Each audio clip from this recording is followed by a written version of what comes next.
Hello everybody, bending stress is the topic of today's video. I'm Untitled from website lessonsforcivil.com. In the previous lessons we talked about some basic concepts such as stress and strain.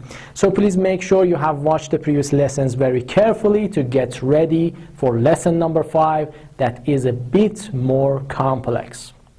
Okay, if you're ready, let's start. This is a positive bending moment, also known as a sagging moment. And this one is a negative bending moment. We also call it a hugging moment. So let's make it as crystal as possible. Throughout all of these videos, the positive and negative directions of internal loads are according to this figure. So if I say the bending moment is positive, you must be able to identify its direction like this. It's very, very simple. Just pick up your pencil and draw a sagging moment. Okay, now I want to talk about bending stress distribution. As you can see here, in a sagging moment, the upper parts of the cross-sections area is under compressive stress, while the lower parts are in tension. In other words, alongside the y-axis, the pressure gradually turns to tension.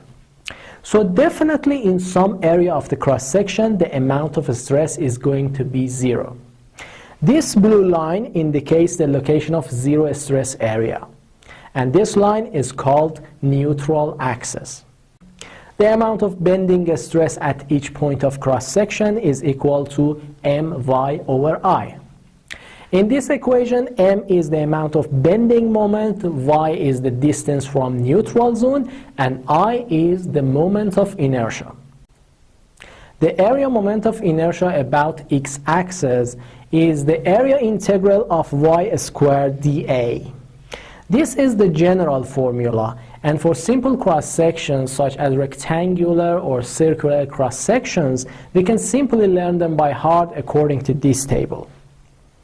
For example, for rectangular cross-section, the moment of inertia is equal to bh cubic over 12, where b is the width of the beam and h is the height of the beam. Okay, y signifies the distance from the neutral axis. So to use this formula, first you need to know where the neutral axis is. Since the stress is 0 at neutral axis, you can simply find its location by solving the equilibrium equations. If you solve the equilibrium equations, the location of neutral axis will be obtained like this formula. Fortunately, most of cross-sections in civil engineering are simple, such as rectangular cross-sections or circular cross-sections or a combination of them. So you can find the center of area for them and use it as the neutral axis. Okay, let me clarify this lesson with a practical example. Here is a beam and we want to calculate the distribution of bending moment in the point B. Let's start. First, I use the equilibrium equations to calculate the reactional forces. And then I cut the beam at point B and draw its free body diagram. Now it's time to write the equilibrium equations and find the amount of bending moment at the point B. The cross-section is a rectangle, so the neutral axis is exactly at the middle. And according to this formula, we have a maximum of about 10 kilopascal compressive stress at the uppermost strand, while the lowest strand is under tension equal to another 10 kilopascal. And this is the stress distribution alongside the cross-section. But there is only one more condition.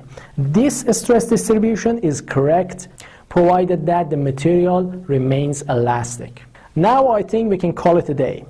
Last but not least is the homework assignment.